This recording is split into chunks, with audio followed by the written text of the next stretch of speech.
What's up? What's up? What's up, Trek Nation? And welcome back to After the Snap. It's me, Tasha Pierce, and we are going to be discussing today, amongst other things, we got a lot of stuff.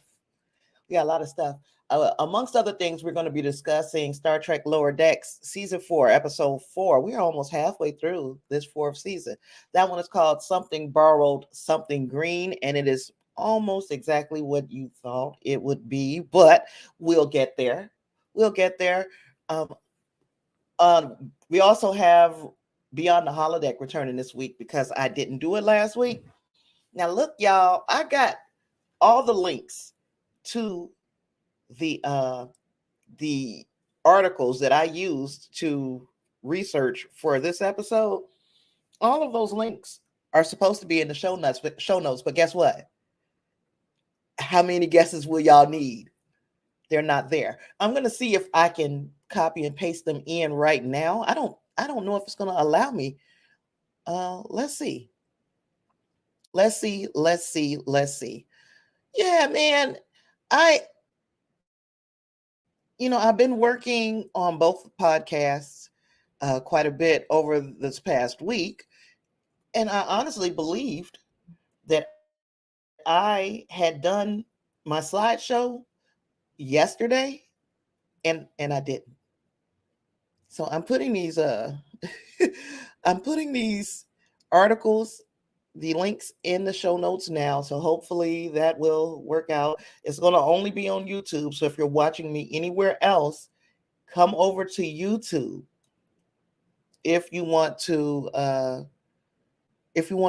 see where I got my information, because some of this stuff is going to be shocking and surprising. Well, no. I think it's only one thing that I got that's going to be shocking and surprising. Well, at least it was for me.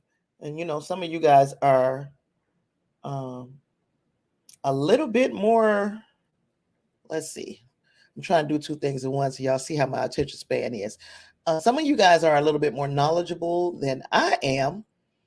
So stuff that is a complete and utter shock to me may be nothing to you, be much ado about nothing. You guys, I'm sure, will let me know if this is something that you know, or if you're going to be able to rise up to the challenge that I have for you all. Also, while I'm, trying to do too many things at once, also remember, this is it. This is the last week of Baby Watch 2023, my latest addition to our family,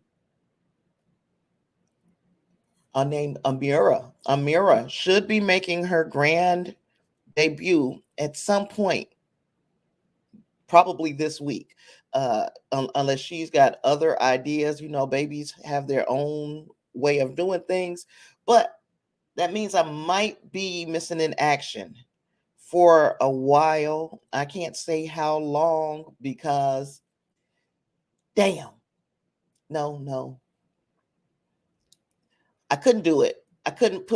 They let me put all that information in there and then said you can't do it. So I'm going to figure out how maybe I'll edit this after the stream is over. I'll put the links in. I'm sorry I didn't have that done. So this is some stuff I thought that I had done yesterday. Anywho, Amira will be making her grand arrival within, any day now. We'll put it like that. Any day now, there should be a baby. And that means that I might have to take a little break, pull away so that I can get to know the newest addition to the family. I'm trying to get some stuff done before that happens, though, so it'll at least be something for you all. Thank you, Justin. Thank you. Amira is going to thank you as well. When Grace, and I don't know if you're still here. When Grace was here at 10:30 this morning. When Grace was early, but look, it looks like When Grace has become a member, and I am so happy. I really appreciate all the support. Because if y'all don't know, we are not doing well over here. But that ain't this. This is not that type of live stream. I want to talk only about positive things. So the positive thing is we'll be welcoming another grandchild over here. We got some good old Star Trek. I think that this week's episode of Star Trek Lower Decks, and this is just, getting ahead. Spoiler alert. I think this is, I want to say, should I call it a return to form? Because form, for me, for 3 consecutive seasons, was just raunchy humor.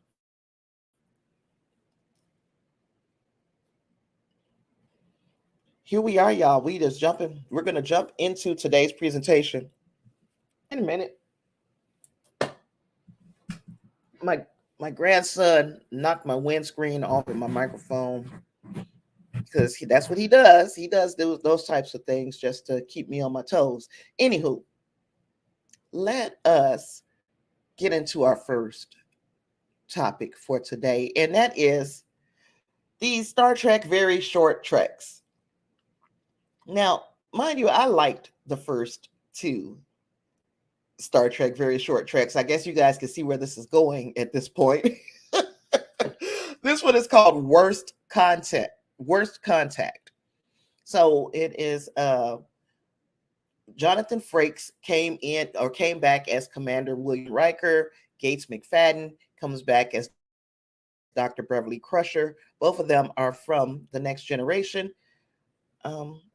So this one involved Riker and Crusher making first contact with an alien species that communicates through bodily functions, specifically picking your nose.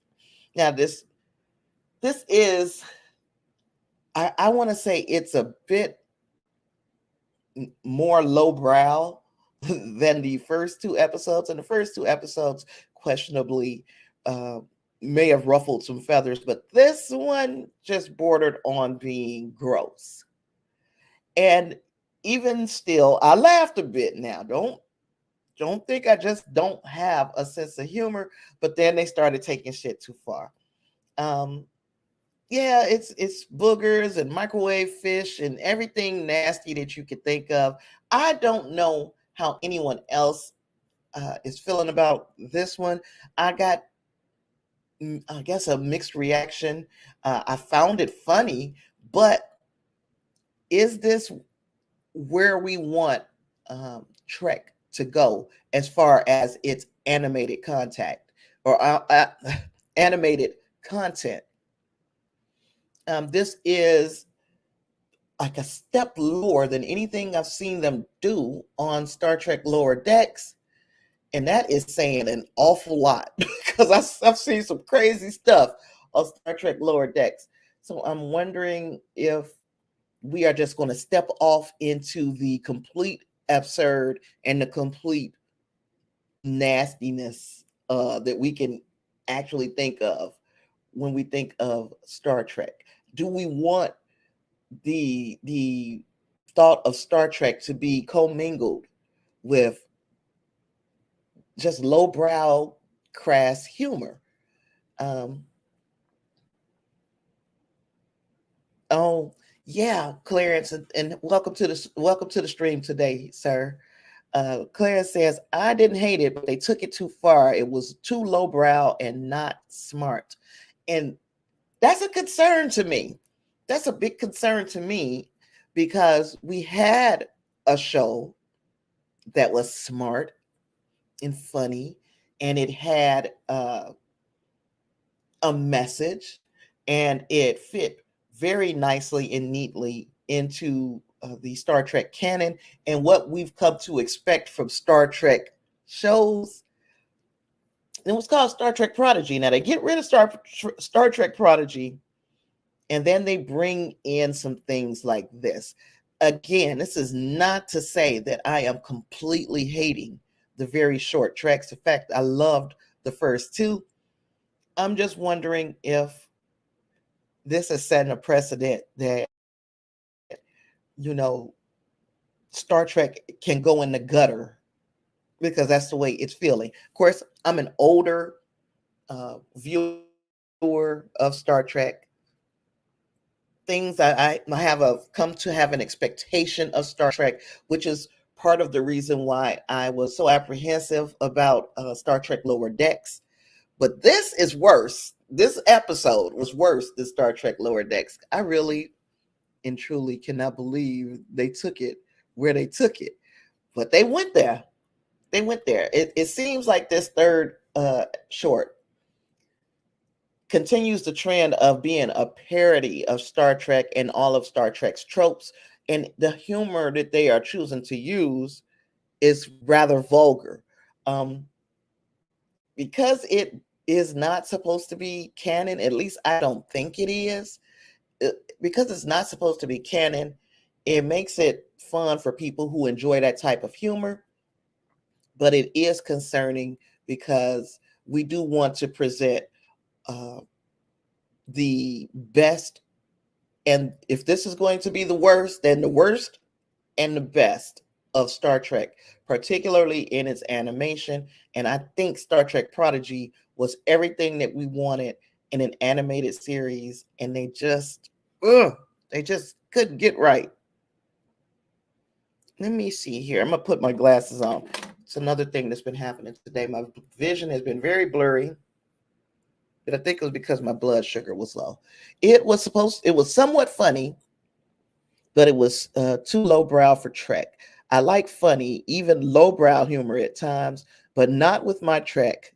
But that's me. So thank you, Justin, for that, because I think I agree in a lot of ways. And fingerprints, babies, gosh. Well, I agree with you mostly completely agree with you that I understand everything ain't for everybody, and this might just not have been for me, and other people may have found it um, satisfying, especially just the boogers, just the boogers. It, it was just disgusting from the beginning, and then they start microwaving fish, and oh gosh, it's had no lesson either, like the other two. Nothing. There's no message except for how nasty can people be? And we don't want to be your friend, so we're gonna destroy your warp drive. Oh gosh. So like I said, it was funny. It was funny, but it was just not, it wasn't right for Trek. I got you, Clarence. um Beyond the Holodeck, y'all. This is more like a trivia Beyond the Holodeck. And this is what I was talking about when I said things could get to be where I was surprised and shocked by the answer to the question that we are seeing on the screen, because it there was a very popular misconception that those insignias that we saw on TOS meant one thing, and there's evidence that it means something else entirely. So let's just get into it. Do you all know what the 6 different Starfleet insignia used in TOS are? What are the 6 different Starfleet insignia used in TOS? And If you got any responses, if you know the answer to the question, drop it in the chat or the comments. I'm going to read the comments, but I mean, I'm going to tell the answer to this question too. So even if you do put it in the comments, I'm going to wonder if you got the answer from the presentation or if you really knew. But anywho, don't come for me. I didn't know this. Okay, let's go to. Okay, so first and foremost, Clarence thought the same thing that I thought. Clarence thought the same thing that I thought. And Geek Filter is in the house. Geek Filter said, no, that's something that fans came up with in the 1970s. Now, which was it? The misconception or the actual 6 different insignia that are used in TOS? Get me on track here, Geek Filter. Win Grace, what it do? Thank you for becoming a member. I saw the little symbol by your name and I'm like, wait a minute. I appreciate you for becoming a member of the channel. Win Grace said he thought the same thing, but he wasn't around in the 60s. I wasn't either. And I'm trying to see because we have a memo that I picked up off of StarTrek.com.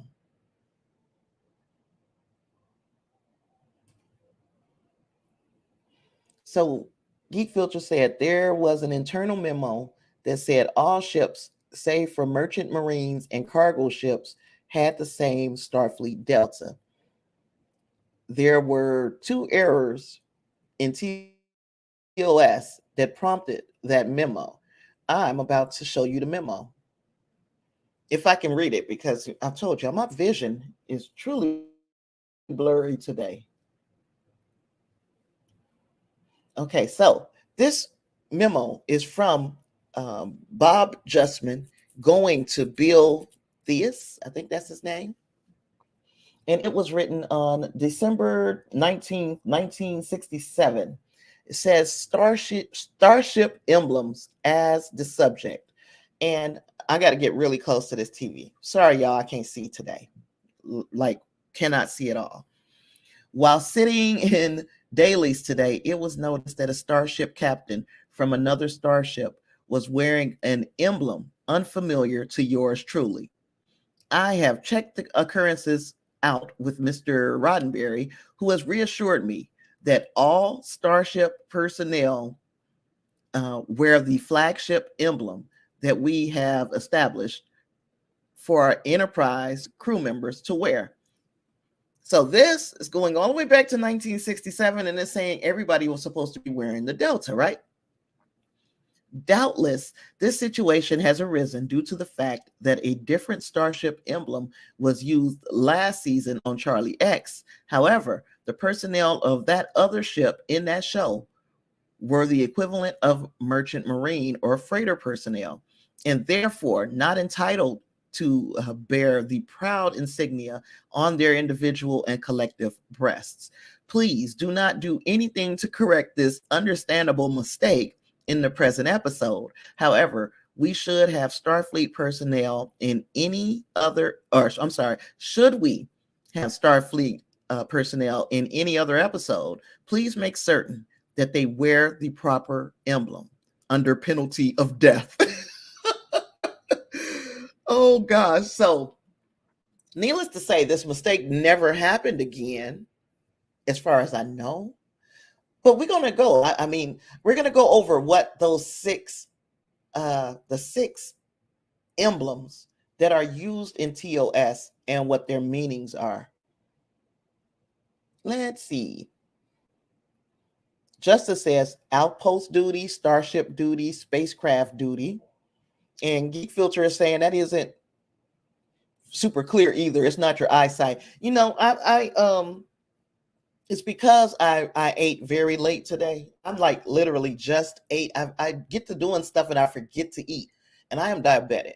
So when my blood sugar drops like that, my vision goes blurry. So I'm kind of waiting for things to even out. but it didn't even out before 4:30. And I thought, I thought that I would be able to see. Justin says, I believe the first Star Trek encyclopedia had this list and the badges. And I'm sure that there were a bunch of people who had the proper understanding of this.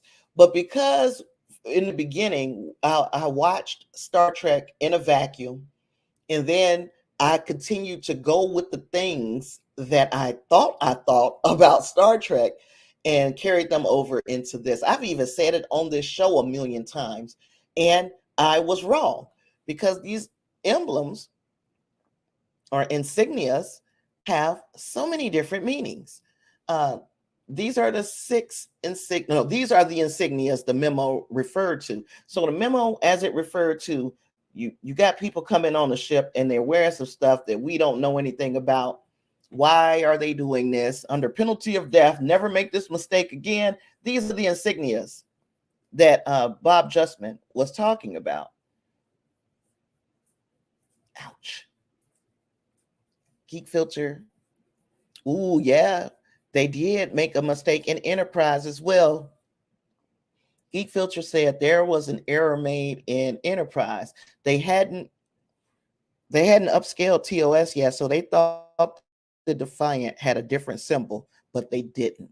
So it wasn't just the fans. Some of the people actually working on the show had the same sort of misconceptions. So at least it wasn't just me, So that was the insignia that was not supposed to be ever seen. We never were supposed to lay eyes on that insignia. The six Starfleet duty insignia used in TOS were the Starship duty insignia, and I think Justin had that one. The spacecraft duty insignia, the outpost duty insignia, cadet duty insignia, starbase duty insignia, and fleet command insignia. So we'll take a look at each one of those before we move on, because I don't want to hang out in there for too long. I just thought it was interesting, and I wanted to make it or share it with you guys. So the Starfleet symbol, the arrowhead, the delta, the one that we are the most familiar with, that is a starship duty insignia. NTOS. It was a starship duty insignia, and anybody who was on a starship should have been wearing that insignia if that was their assignment, right? Next is an example of the spacecraft duty insignia. So you see the different shape. You see it still has like and I'm trying to see, does it have like what department they're in on it? I don't see the departments, but that is spacecraft duty insignia.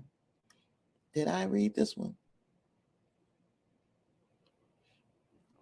Justin says, I remember that there were different badges in TOS, and the motion picture did too, if I recall.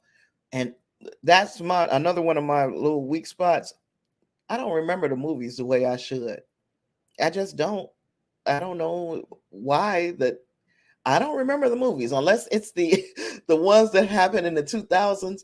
I watched the movies. I don't keep watching the movies, and I guess that's what it is. I haven't like just watched it over and over and over. Like if you ask me about a detail in Avengers Infinity War, Avengers Endgame, I could probably tell you because I've watched it so many times. But these movies, for some reason, it's like I like them. Once is enough. My favorite movie of the is the same movie or the same character. So my favorite of the original series motion pictures was Wrath of Khan, and then my favorite of the Abrams movies was the one with Khan in it, and I can't remember, but you guys know how I feel about Benedict Cumberbatch as well. Anywho, Geek Filter says it was also called the Flying A way back in the first sketches. Hey, you got a new name, the Flying A, and that is exactly what it looks like when you really think about it. Geek Filter went on to say, I don't think we say I don't think we saw any different ships in the motion pictures, save for the Klingons that V'ger destroyed.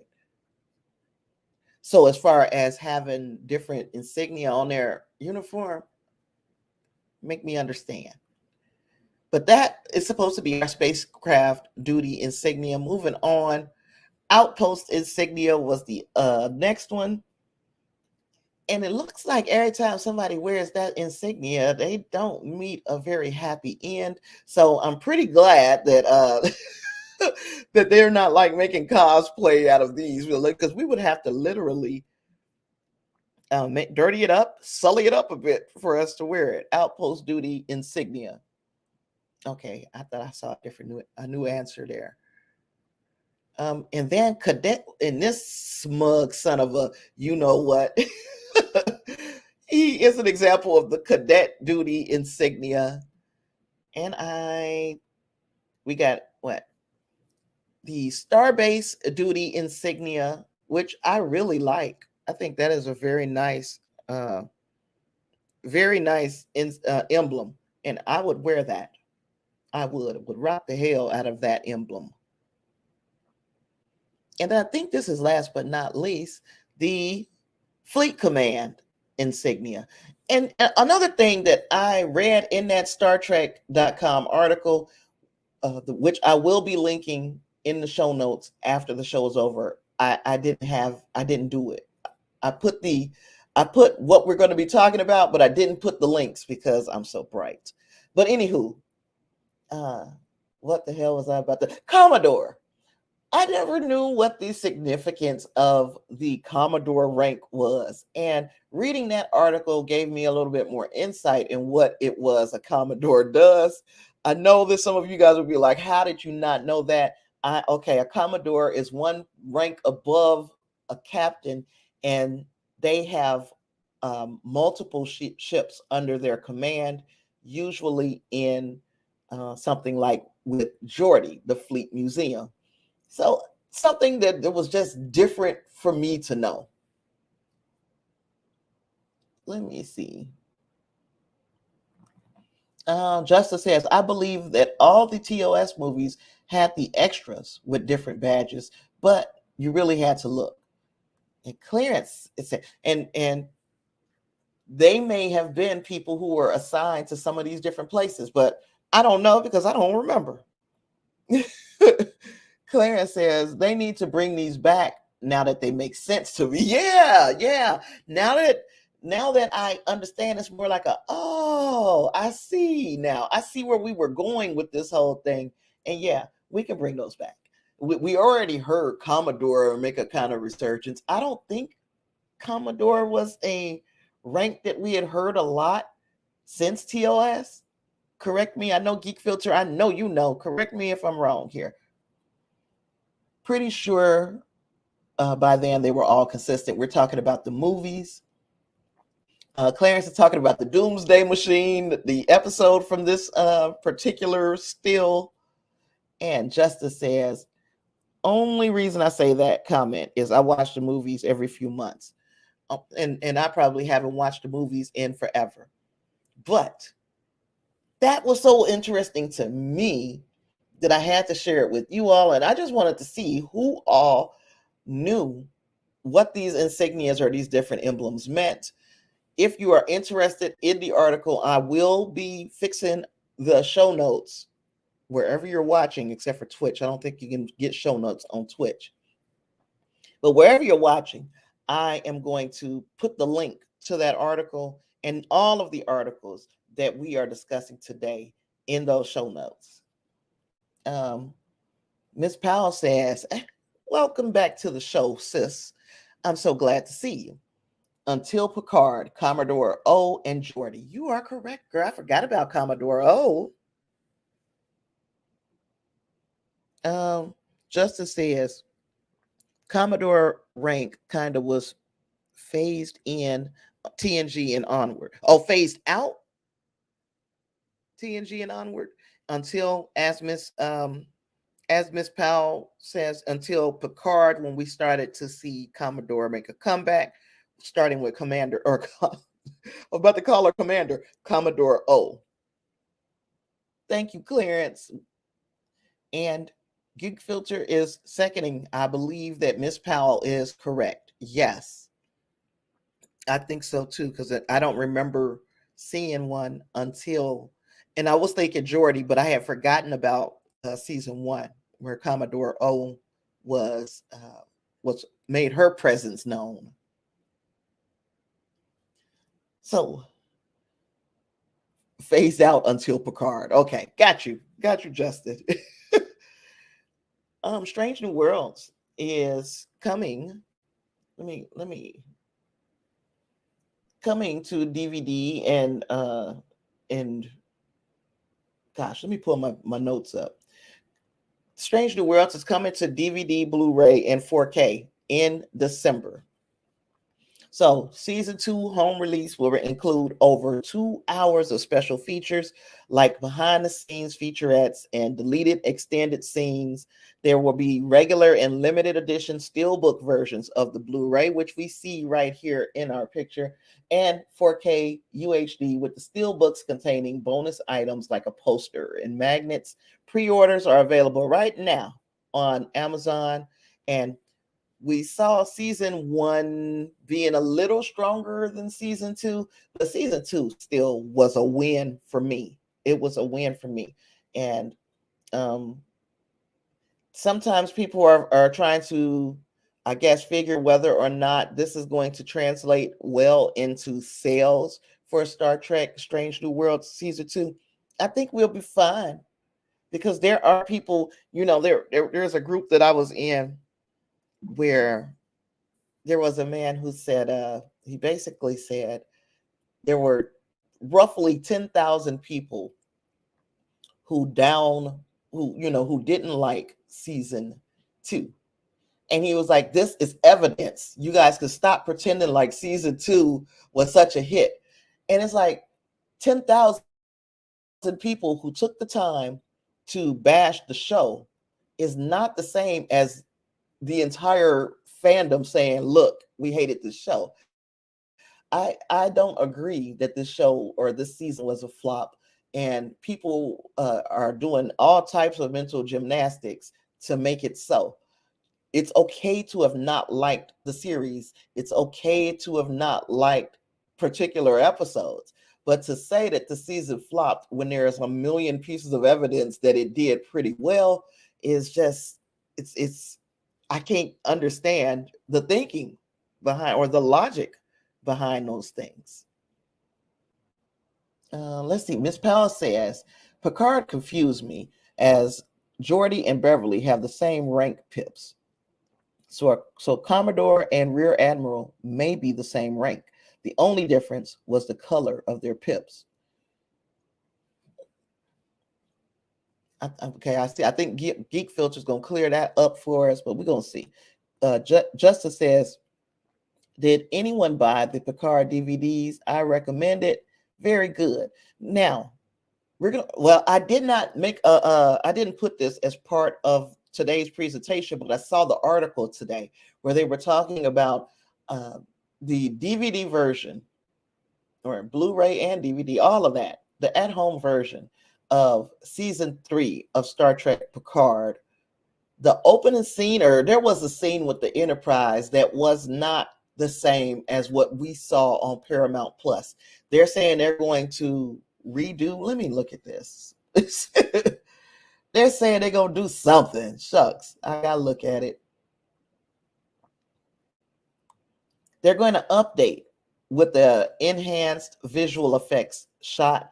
So it's going to delay the release of the Picard Legacy Collection. So not the regular season 3 Picard, but the Legacy Collection is going to be delayed a bit because they want to fix the graphic or the special effects that I was just talking about. And I'm going to show you an example. Let's present. I'm going to share my screen here. We're going to go here and here. So you guys see the difference? And I don't know, in the first, the still on top obviously has more special effects behind it than the one that the EU got. And this is why they say they want to make it consistent, that everybody is getting the exact same quality of the special effects. So that wasn't on our list to talk about, but I say, well, while we're here, we might as well discuss it. But yeah, if you got it in your means, for sure, grab the Blu-ray, DVD, all the at-home version of Star Trek: Strange New Worlds, and also of the Star Trek Picard. Now let me see. Do do do do do do do do do do. Oh no. Geek Filter says, I think the only mostly unanimous dislike of anything Trek is only for very short treks. But I like the first two episodes, even though they silly. This third episode was disgusting. Absolutely toodly woodly disgusting. I don't understand. Even though I still didn't hate it now. I'm just like, how low can we go though, y'all? Let's just stop. Bring back Prodigy. Sucks. Strange New World season 2 was good. That is according to Justin and me. Oh no, Geek Filter. I'm sorry to hear that. I'm sick with a fever, so I'm a little bit out of it. Hey, you don't have that virus, do you? You be careful. You be careful, because I'm like you. I don't want to be sick, and I will be out of it for sure if I were to get sick. Miss Powell says DVD versus digital. I brought the Picard season 3 iTunes digital version, and it had all of the special features. Fantastic. So, and again, they did clear up that they were talking about that legacy version, and I forgot that there was going to be a whole different version that has the entire Picard series coming out, and I don't want to go back through this article to find out the date. But if you guys remind me, I will remind everybody of the date for the big legacy box set. It was the UK version apparently, and it was awesome. Great. Clarence says, why wouldn't they update the streaming version too? I think they should be more open-minded to fixes in their streaming shows. Game of Thrones did it a number of times. And yeah, why wouldn't they do that? Because they said that the streaming version was supposed to be the same across the board. They made these changes because remember when they put it on the big screen, the theatrical release of those first couple of episodes, that they were like, we're going to put a little bit more effort and polish on it because we're putting it on the big screen. So instead of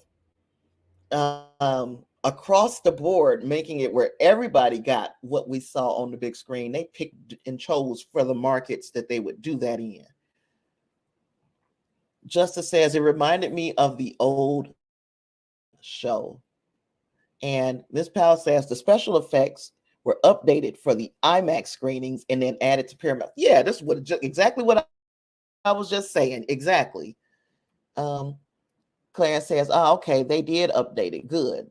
They also need to fix season one data.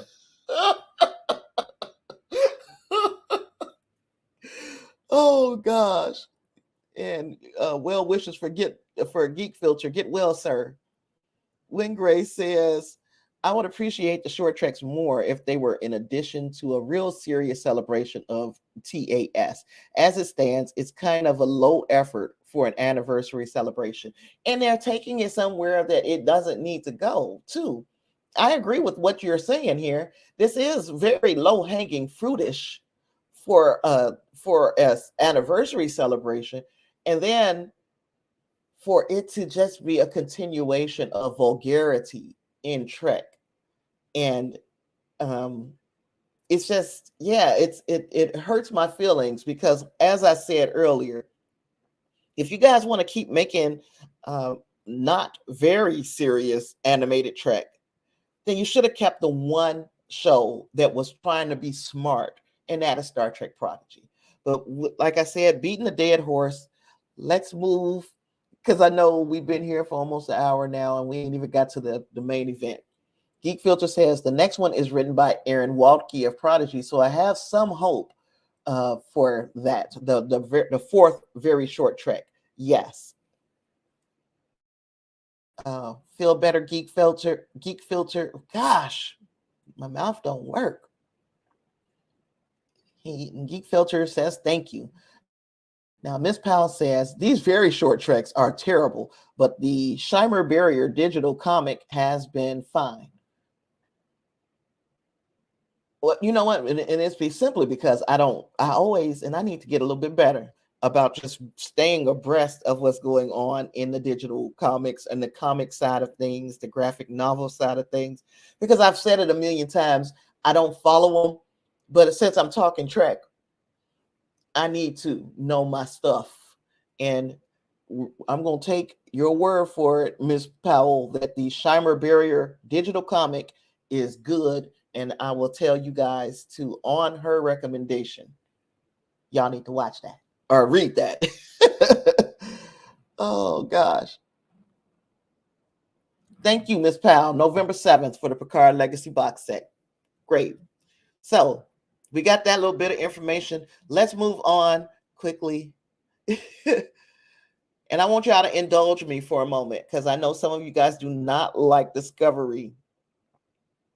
Indulge me for a second. We're just going to talk about what Jonathan Frakes said about Star Trek Discovery, how it is back on track, and he is talking about season 5 being comparable to First Contact. Jonathan Frakes says season 5 shifts the tone to be more action adventure compared to the quote unquote heavy emo of season 4. He likens it to the tone of the Trek movie First Contact, which he directed. Now, the new season is described as going for an Indiana Jones type adventure feel with the crew traveling across the galaxy on an epic quest. So I think that was Clarence says, I wonder if this is the way that we're going with this. It's going to be like a treasure hunt. It seems like it's going to be that type of thing, but we're going to have to wait to see. But it does look like that to me too now. Frakes says there is a new energy and mandate for the final season under the direction of the showrunners. So many people are skeptical. They feel like they've been let down by other Discovery seasons. So they don't trust the promises of these improvements. It kind of makes me think about James Gunn. And I know this is me mixing mediums, but James Gunn, who is now the kind of VP of what is it? DC. They came up with something. DC something. The DCE? I forgot what it's DCU. The DCU. They have come, he's vice president. He's one of these people that's making the decisions and moving the creative development of these movies. But before we even see anything that James Gunn could put out, there are the movies that were already in production when he got the job. One such movie was The Flash. I have not yet seen The Flash. Do not put any spoilers for The Flash in the chat. However, James Gunn said that The Flash was probably the best superhero movie he'd ever seen. This is the person who was under the Marvel umbrella, the MCU umbrella, for many years, who gave us Guardians of the Galaxy and those characters. This man said this is the best superhero movie that he had ever seen. And I believed him until I started hearing all the other real fan reactions to The Flash. Still, I have not seen it. I'll eventually see it. I just don't want to be spoiled. I know enough about what's happening, but I still don't know it all. So please don't spoil it for me because I do plan on watching it. But this is why I don't trust people who are part of this organization when they say, oh, this is the best. It's only because There's a dog in the fight for them. They want you to watch it.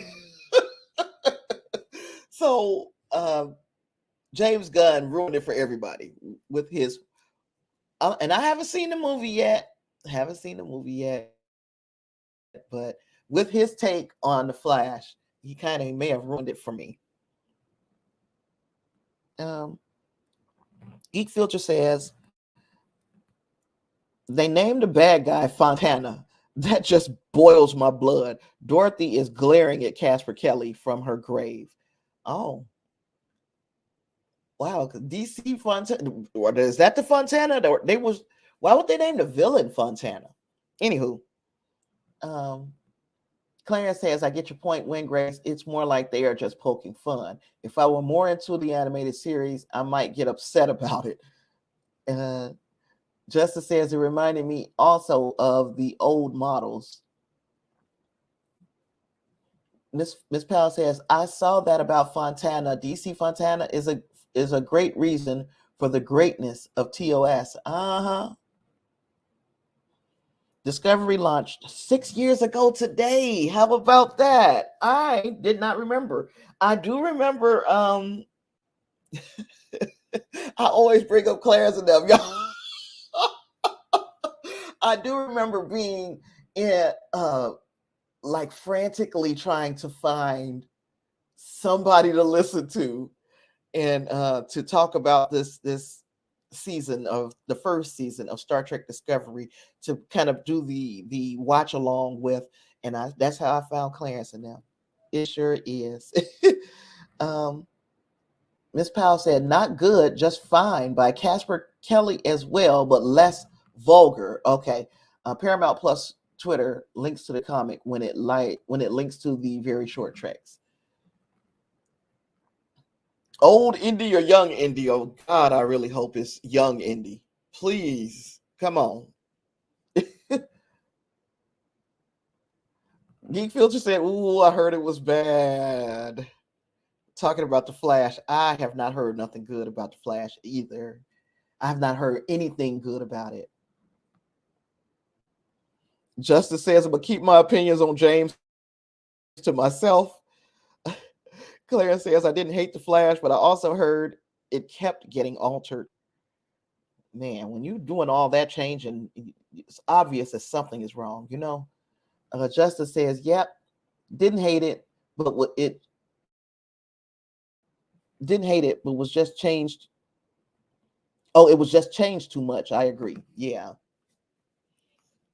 So, you know, we got people who still are, we still have these debates about the quality and the flaws of the show. Speaking of Discovery, especially when we talk about Michael Burnham, the way she's been written, and some people don't even like the way that she interprets the character. So I'm doing this Star Trek Lower Decks. Everybody just indulge me that I like Star Trek Discovery. I really have. Even the ones that I didn't like, I could find stuff to like about it. And that's why I knew I needed to fix my attitude about Star Trek Lower Decks. Because if I could find stuff to like about the burn, and I know we ain't supposed to say that word, then I should be able to find stuff I like about Star Trek Lower Decks. There are people who want to throw the isms in folks' dislike for Michael Burnham, and they were talking racism, sexism. I don't think it's 100% across the board. All those things. Some people just are not impressed with the writing for this character or the delivery by Sonequa Martin Green. And you know what? You are entitled to that. It doesn't always have to be an ism just because, you know, we don't agree on something. No burn. and Miss Powell said, you're fine. Any Trek that you like is your Trek. And you know what? As I was talking or thinking about this, as well, I was putting the slides together, I thought about you, Miss, which made me put this in my notes because, and I'm talking to Miss Powell, because you told me that she was not somebody that you were not impressed with the character Michael Burnham. And you're a woman, we're African American, so we can say these things without somebody going, a ism, you're an ism. No, it's not always that. And because we can feel that way, other people can feel that way too. And none of us, nobody here has said that it was racism, sexism, or any of that. Nobody here has said that. I don't want anybody to think that I'm directing a comment, at anybody. But I've heard it enough in other places. And I'm like, everything does not have to be an ism.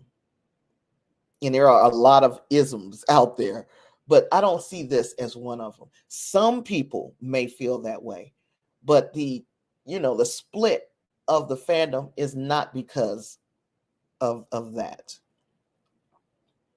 Yeah, no burn. We cannot talk about the burn. We don't talk about burn. No. Well, the burn itself was interesting. It was and its impact more so, but the reason behind the burn was so dumb. And I had so much fun that season going and just trying. You know how I like to speculate? Oh my gosh, I had so much fun the season of the burn. I could not wait to sit down in front of the camera and talk about this stuff and make videos. And I was so involved. And then the resolution. And I can remember me, Clarence, gosh, I forgot who of Reinhardt, all of us. And I'm like, it's got to be something more to this. This is how let down I was about the burn. I was so let down. It was, but I'm so glad I had y'all with me. Justice says, I don't hate Discovery. It does have Star Trek at its core, but some of the writing and its execution I dislike, but it still has a lot of good too. And I can agree with that. The actress is who you didn't like. Okay. Miss Powell says, I've never seen Michael Burnham. The actress gives me the creeps. So I've never seen the show, and the show's aesthetic didn't seem to be matching with TOS as Strange New Worlds does. And Clarence said, it was a great season otherwise. Yes, it was so much. Even if you take the burn out completely, the resolution to the burn, take the resolution out. When we went back to the Orion's, the Emerald Chain, when we went back to that storyline and closed out the season with that, even though the ship was ridiculous and stuff, all the inside had gotten all extra big and all of these things, it was still an interesting ending for that season. I enjoyed the season except for the execution of the burn, but we're gonna have time to talk about that. Say your younger cousin loves Discovery. See, I don't have a family member or close friend who is this into Star Trek, which is why I have to find people like yourselves that I can talk to, and we can just talk about the minutia of a TV show. Geek Filter says, it also broke the rules of a good mystery. There's zero chance the audience could have figured out how it happened. Nothing. And I really could not stand that, because we were coming up with some fantastic ideas, and you think to yourself, listen to the fans. But yeah, it did. It broke the rules of a good mystery, because we would have never been able to figure out that this young man was having a temper tantrum in the middle of some type of anomaly. We would have never known that. Wingray says the burn was the definition of getting to make sure the audience can never guess the outcome. It was not good. That the resolution was not good. Miss Powell says she was never into Trek until Discovery. It speaks to her generation. Yes, and that's another thing. We have to realize that everything ain't for everybody. This is another thing that makes me realize that as hard as I can be on some of the Star Trek lower decks is really the big one. And now this last very short trek, somebody likes this stuff. I wish that now, not with lower decks, because that's another thing, but like the type of vulgarity that we see in some of these shows. I wish that there wasn't such a huge audience for it, because there's got to be an audience for it, because they're taking these chances to do these things and they want to grow the fandom. But if we use those people to grow the fandom, I'm going to hate how Star Trek looks in, say, 10 years. And 10 years is about the time where my grandchildren should be like, they either going to like it and sit down and watch it with Granny, or they're not going to like it.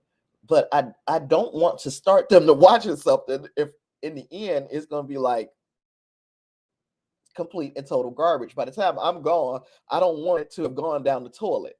But that's neither here nor there. Let's pick up Geek Filter, and then I'm gonna go to the next slide. Geek Filter said, "I wish the people who did this Discovery would realize it's keeping the franchise." Wait a minute. I wish the people who did Discovery would realize that it was keeping the franchise alive. Yes, it was the first thing to come back, and yes, it was different. And that's what a lot of people did not like about it.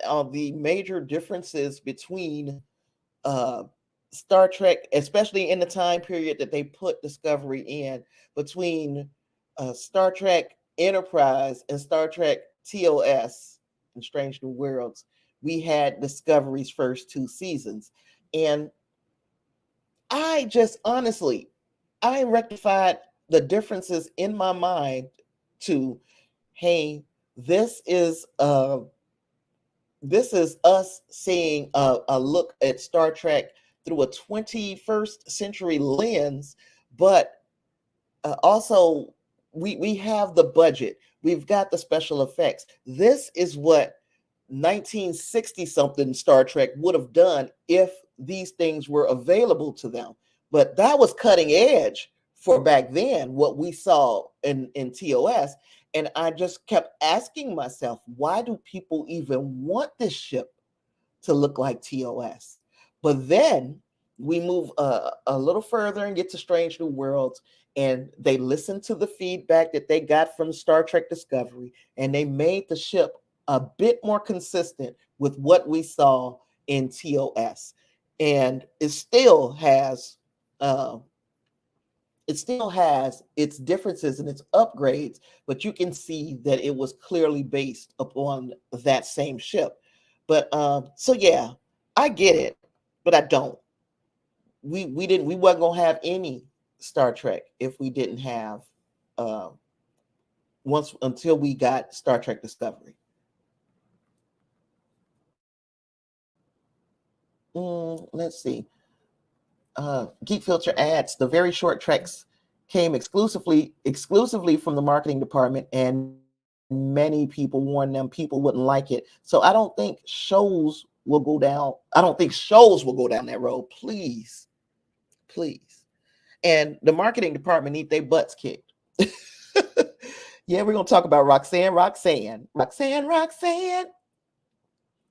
Justice says, I'm pretty accepting of any track if it has Star Trek at its heart and soul. I can agree. Yes, you can see that it is clueless marketing. Yes, clueless. They going for an audience that is not going to be as invested in the live action stuff. You can get us who are live action Trekkies to move on down this animated road. But if you have this animation that is so raunchy, do you honestly think that's going to point them back in the direction of regular Star Trek series? I think not. If Discovery was actually in the middle of Enterprise and TOS, that may have worked, but it was just a bit before TOS. Yes, it was too close. Mm-hmm. Too close to the TOS timeline.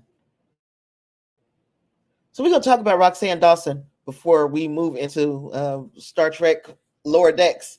What we thought of season 4, episode 4. Roxann Dawson explains why she turned down chances to direct new Star Trek TV. So we know she directed episodes of Star Trek while she was an actor on Voyager, and then she also did Enterprise in the what is it, 90s, early aughts. She was supported in her directing by Paramount, and it launched her directorial career. She's gone on to direct dozens of TV shows in various genres over the past 20 plus years, but she rarely put her foot back into sci-fi until recently. Now she's directing episodes of a show called Foundation. She has been offered opportunities to come on back to Star Trek. Come on home, girl. Come on home. So she was offered these opportunities, but she turned them down because she does not see it as creative growth. It's not an opportunity for her to grow, seeing as though she has done Trek before. I wish she would change her mind. I wish she would change her mind because so much has changed as far as how these things are budgeted. And I know she's working on Foundation, which, let's be real, it's a very well budgeted TV show. Um, and matter of fact, I'm pulling up Foundation as we speak. I need to get somebody to be a helper to pull up this stuff that I forget to do. I pull up Foundation, the TV show, and they're gonna show me some Maybelline. Gosh, I'm trying to find an image.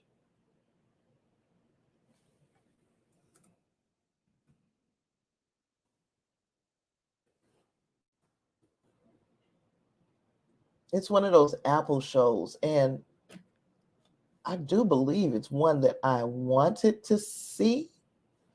I don't know if you guys gonna be able to see what I got going on over here. Let's open it in a new window. Just a photo. I don't want the whole thing. Open image in new tab. I suck at doing these things. There it is. And let's fill the window. And let's share that.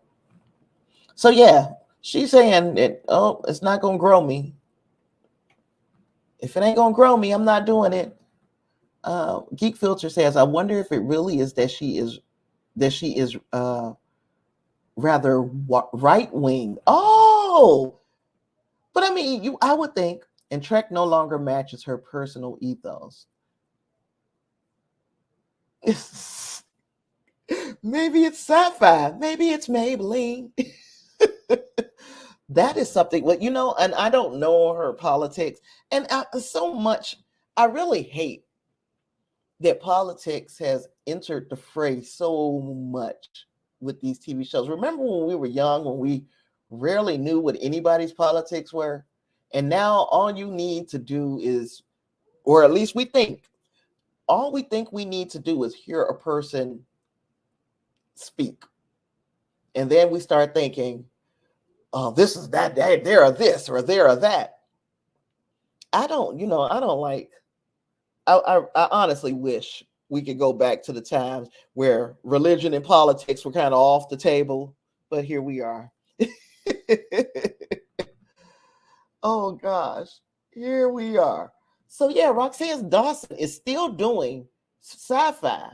She just says she don't want to do Star Trek because it's not going to grow her. But now you give me something else to think about. I really and truly hope that is not the case, that we are not throwing away an opportunity to do Star Trek because of politics. And she might be right though, because remember, it's just like what I said in our last Trek by Numbers, which our next one is coming out very soon here. But the last one, when we talked about Discovery, we have Stacey Abrams showing up in Star Trek Discovery, and some folks were upset. Some folks were upset. I didn't have no problem with it, but I thought it was funny myself. But yeah, people didn't like that. Let me see. Miss Powell says, I can't, why is it not coming up? Oh, there it is. I'm glad that Roxann was so much better mentor to be a director. Gates McFadden was never given the support that Frakes got for on-the-job training. Berman during TNG was not good with mentoring women. And yeah, I even think of LeVar Burton had an opportunity to do some things. Our next, so not the one that the next Beyond the Holodeck, not Beyond the Holodeck, Trek by Numbers. Our next Trek by Numbers is a TNG episode, but the one after that will be a DS9 episode that will be directed by LeVar Burton. So many people got their start behind the camera from working on Star Trek, and you are correct that there were women who should have been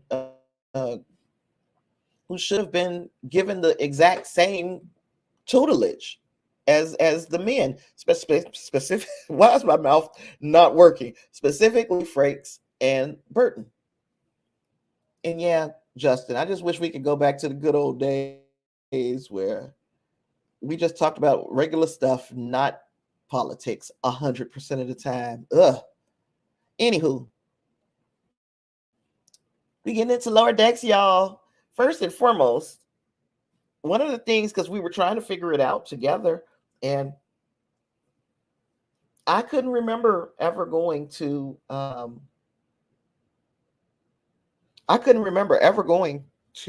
Orion. And I'm finding out that, yeah, this was the first time we've ever actually been to the planet. We have been to places where the Orion had a foothold. We have seen them in the Emerald Chain. We've seen the Orion Syndicate, but we never been to Orion until this here episode.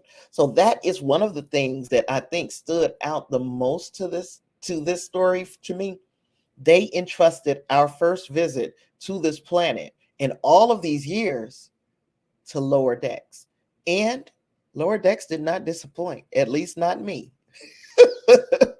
So Tendi was going home to Orion for her sister's wedding, and Mariner and Talene went along with her, and we got to see so much more of Tendi's backstory as part of a powerful crime family.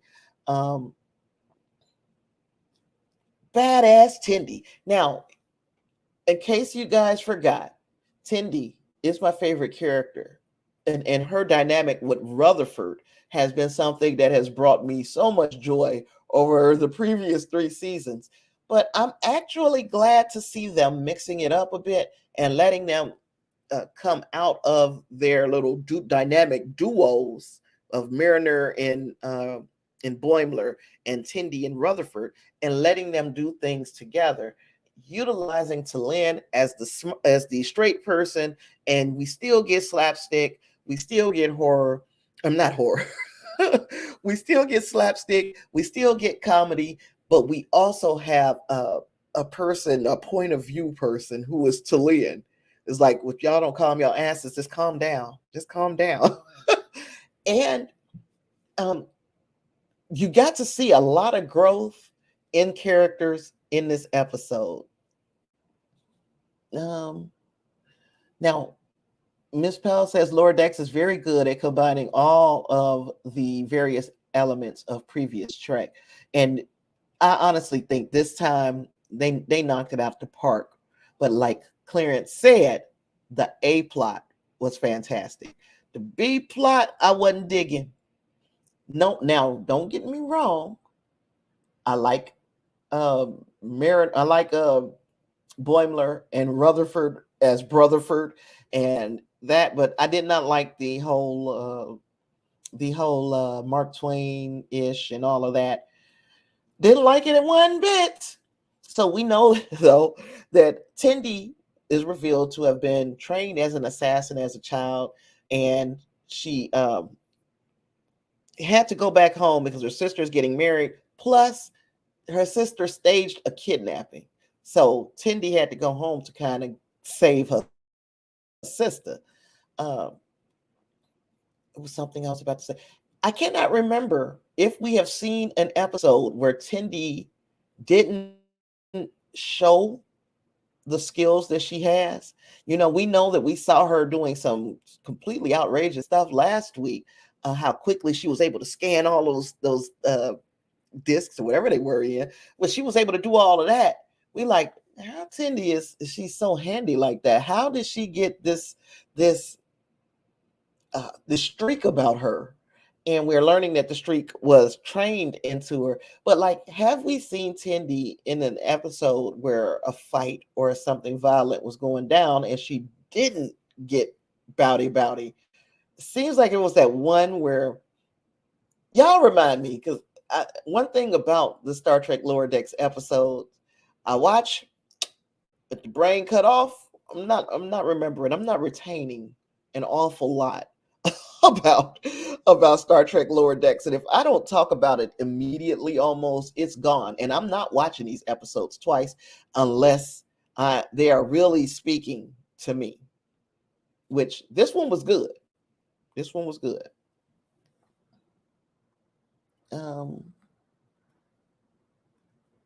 Geek Filter says the Orion ship in the opening was based on the TAS ship in the Pirates of Orion. I'm so glad you said that about the opening, because this was the first time that all of this kind of tied in together. Everything that we saw was addressed on screen, to include that strange ship to destroying that Orion vessel. We hear that come back in later on in this episode. And I was really hoping that we came back to it again, but they just sprinkled that in, basically, that we're starting to become aware of this ship that's going around and destroying things. And of course, they're going to assign blame to the usual suspects until we figure out what the hell is really going on with that ship. But I am extremely invested in that ship and what the heck its mission is. Clarence says, especially when those elements are a part of the story and not one-off references. So yeah, that's another thing. Everything that they kind of brought about, especially as it pertained to the Orions, was stuff that we had learned in previous episodes, or it kind of piggybacked on things that we learned on previous iterations of Trek, without it just being we drop an Easter egg and bounce. It was really like they want us to realize that the Orion culture, the spotlight is here on them. So this is what we know about the culture, and this is where we, the writers and showrunners of Lower Decks, want to take it. I thought that was pretty cool.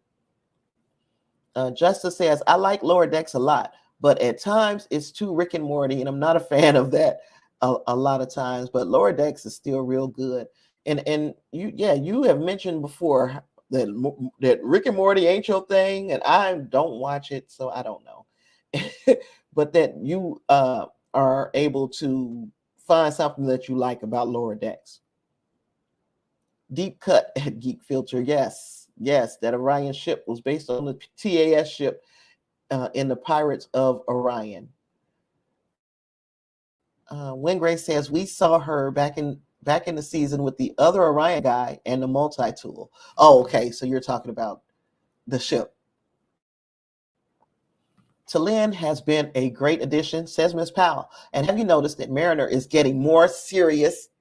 Yes, that was what I was talking about when I said there has been some character development, because even she is pointing back to stuff that she would have done that she did not do in this episode. She was like, I've stereotyped. I've had my stereotypes of Orions. I want you to tell me or show me what Orions are. That's growth. That's growth. And I was very happy to see it. But anyway, you said, have you noticed that Mariner is getting more serious and less self-absorbed as she now feels supported. And that is a thought that I did not have. It's the fact that no matter, her personality is her personality. The people are standing by, the people on this ship are standing behind her because they know the work that she could produce, whether or not you like the person producing it or not. It's results, right? And it's not that they dislike the person, it's that she acted as if she took very little seriously, and it's because people weren't taking her seriously. I get you, Miss Powell. She can still be goofy, but she wants to know Tendi better, and I really, really liked that. I really liked it. Geek Filter said, "Did you notice that strange ship wasn't going to stop?" Yes, until they helped them. The other ones were just attacked. Not sure if that means anything. Yeah, I don't know what that would mean, but yes, you're right. That ship was going on about its business. And I'm trying to think, what do we have? What do they have in common? The Klingons, the Romulans, and now the Orions. And the Orions called it upon themselves. They were not even on the list. So yeah, I'm still trying to figure it out until the Orions held it. Yeah. Tendy's fight scenes have all been off of the Cerritos. I'm trying to remember. I only one I can almost remember. Wasn't she fighting some, or was she the big monster? I can't remember. Clarence says he thinks that Talian has been an across the board success. Everyone loves her.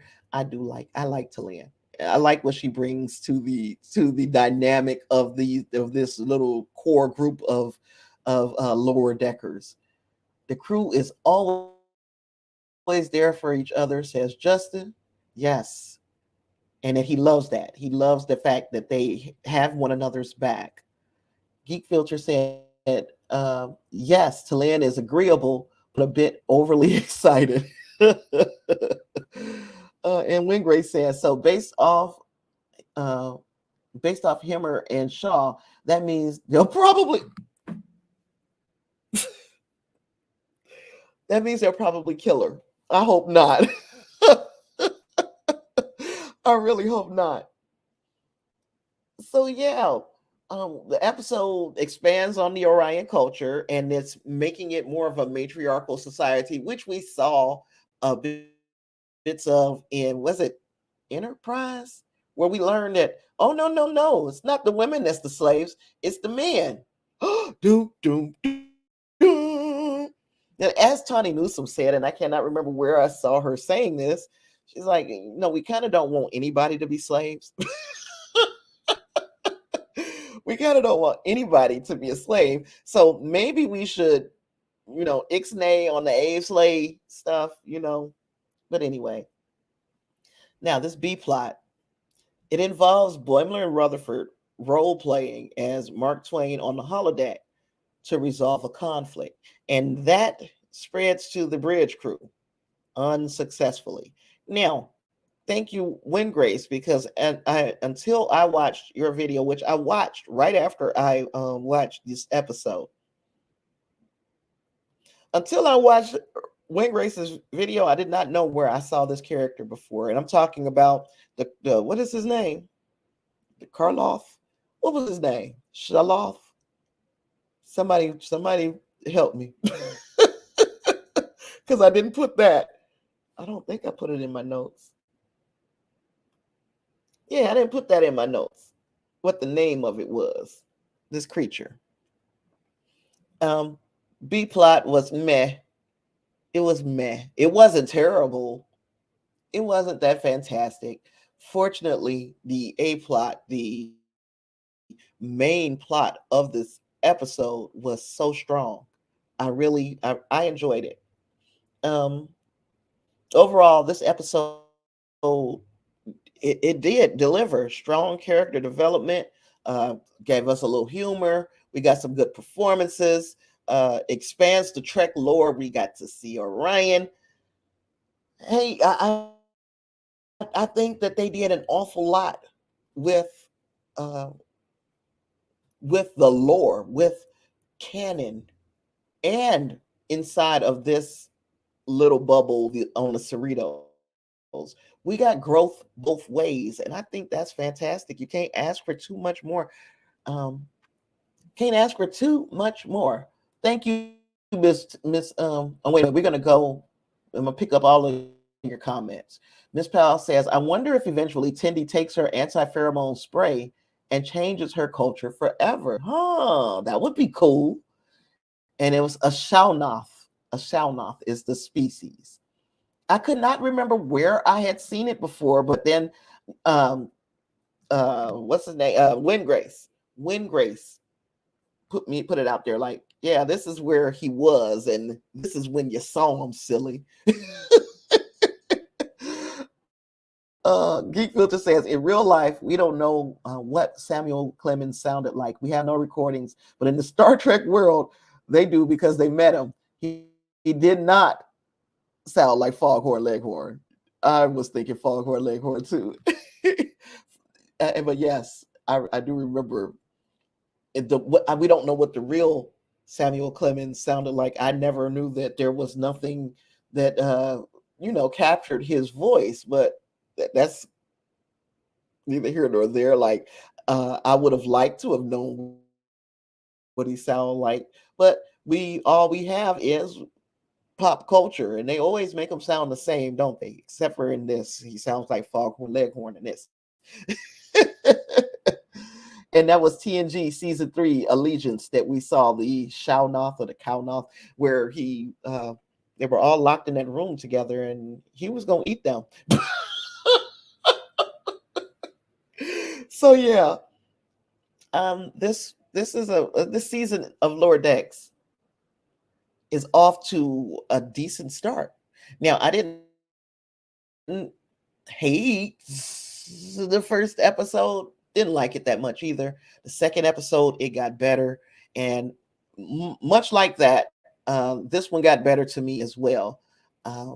We just constantly see something new where the stakes are raised, the game is elevated, and Lower Decks is stepping up to the plate. Yep, thank you. All we needed him to have was a bonsai plant. He would have loved that, just Shaunoth. Instead, just have each other. He was going to have them for dinner. He was going to start with that other species, because I forgot who he was too. And that's something Wayne Gray said in his video. He's like, I forgot what what this one was, but yeah, I wish we would have we would have had a steak or some raw meat or something to just put them off in the corner, but that doesn't happen in TNG now, does it? This one I enjoyed so much. I gave it 4 stars. It's still not perfect, so because this is out of 5, right? I have a 5-star system. 4 stars for a freaking Lower Decks episode coming from me. It's fantastic. B plot, kind of weak. Very strong main plot. We got story. We got lore. Gosh, not lore. Not data lore. We have the lore being expanded. We have character development, and we got a little bit of a push for our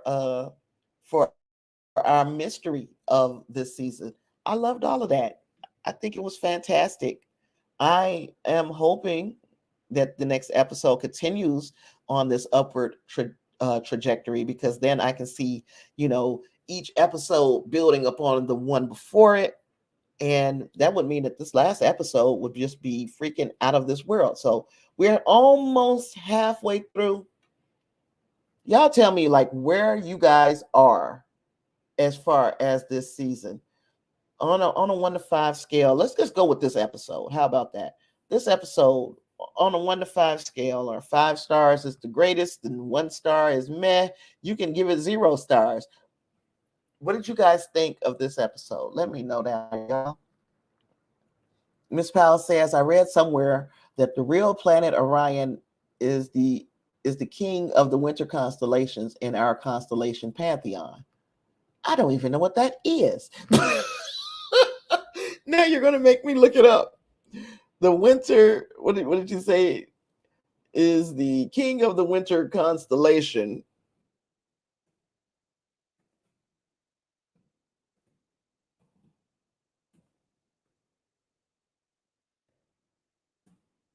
Why am I not um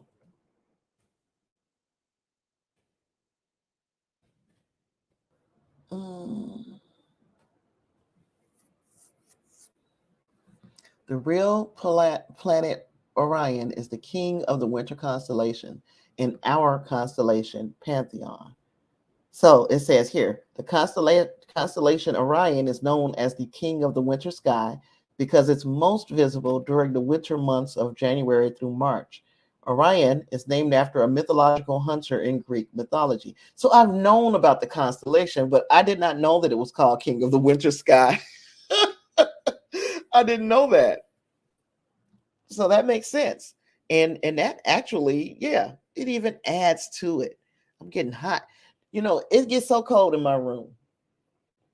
All on another tangent. It's so cold.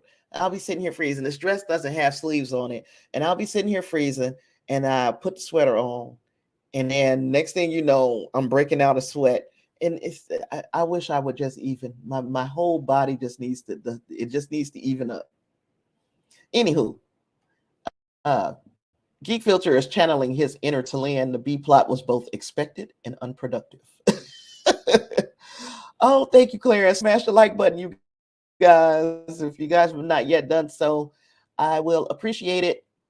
Justin thought it was a strong episode. He agreed, 4 stars. Clarence, Geek Filter says, thanks for the reminder. I appreciate that, Geek Filter. Miss Powell says, do we think that the next episode title means Diana or the empath? Gems people from TOS. Let me look at this title again. Let's see. Or put it like this. Before I could type this in, you will probably be able to put it in the chat. What is the title of the next episode? I'm not going to even do that to myself. Wingray says 4 sounds about right. 4-star sounds good to you as well. Miss Powell says title, not total. I got you, girl.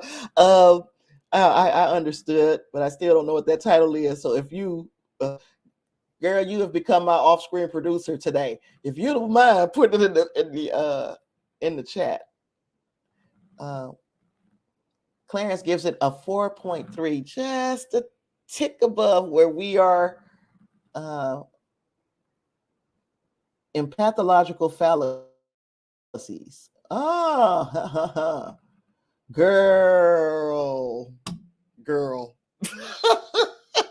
I'm not gonna put it on the screen. I know you can empathize, but mine was surgically brought on, so I'm full-fledged in personal summers. Yes, empathological fallacies. So will this be a Deanna Troi episode? I don't remember if I've seen her in any of the stuff. Have we seen her in any of the stuff? I think we have. Empathological fallacies. Let's see.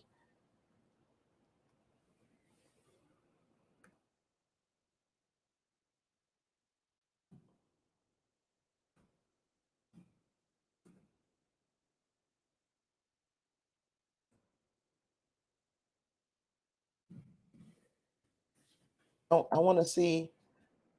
I want to see what the it is. The next episode is titled Empathological Fallacies, and it features 3 dangerous betazoid women causing utter chaos aboard the Cerritos. I'm sorry, my reading is terrible today. So it sounds betazoidish, right? It sounds Betazoids. Hopefully, maybe we will get some Deanna Troy in here. Maybe we'll get. We don't know what we're gonna get because in this time period, I think Waxana Troy should be still alive. Deanna is still around. We could be seeing a lot of. We could be seeing almost anything. In fact. Oh yeah, I thought we were talking about this episode, but yeah, season one, she's next to Riker on the Titan. He's like 1, 2, 3, 4, 5, 6, 7, 8. But I'm trying to remember. Is this have we seen her in any of the promo material? I'm guessing that we hadn't because I'm guessing if we saw her, we would put all this together. But I hope that we get to see her. It's looking like it's going to be 3 other Betazoid women, but hopefully there are at least 2 of them we'll recognize. Oh, the jazz. What's the no mean? What's the no for? I'm missing something.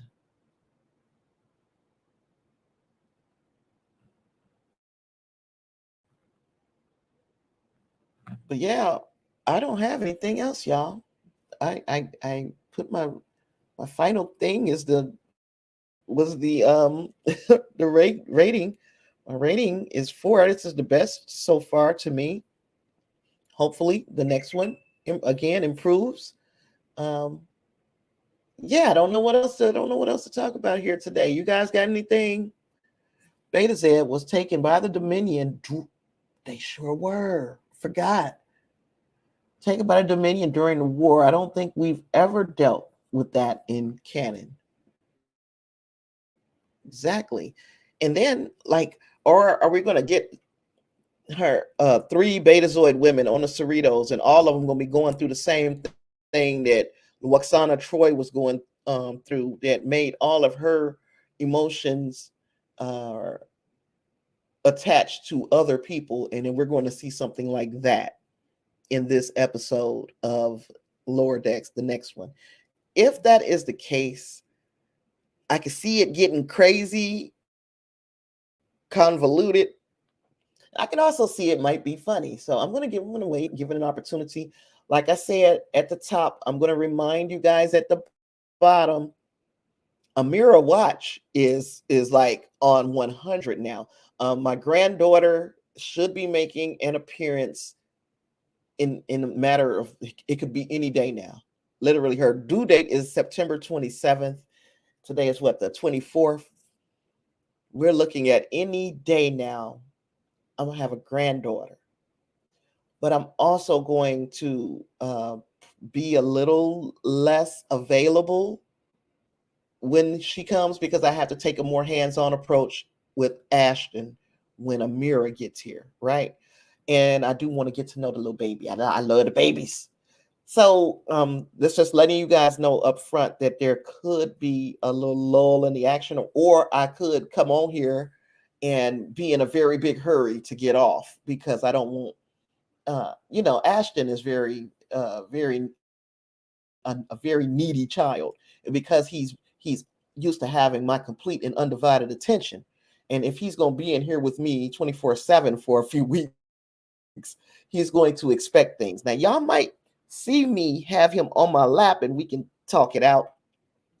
If that's not going to be a distraction for you all, and if you guys would be okay with maybe hearing his little voice here and there, I can still do my live streams, but I'm not going to promise videos and all of that stuff because of Ashton being in here with me, at least for a month, right? At least for 1 month.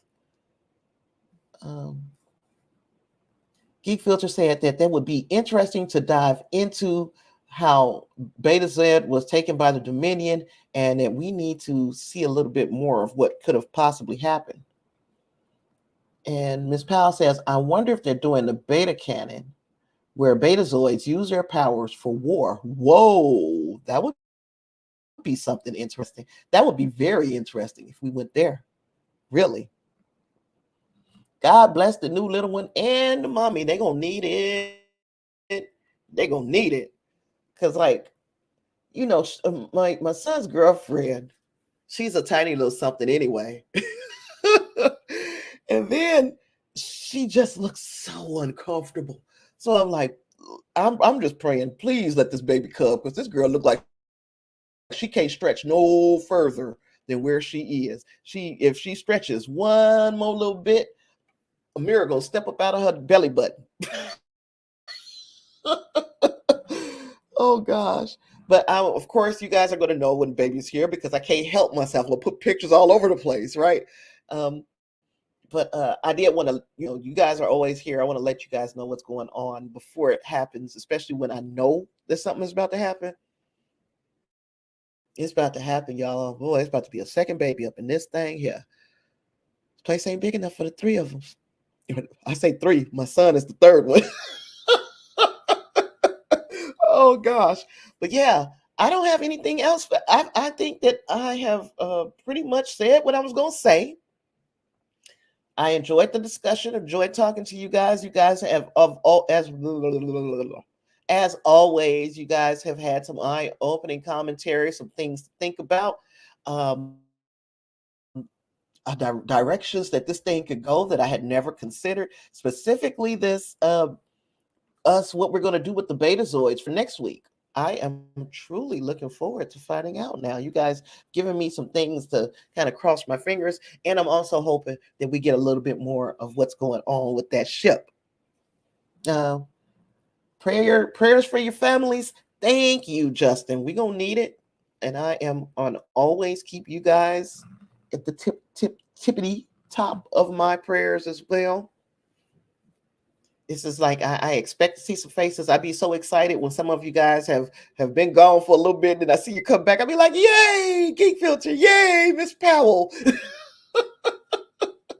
Yay. So I'm so happy to see you guys, and I'm so glad that you guys decided to share your Sunday afternoon with me. I will see you in the next one. Live long and prosper. Peace.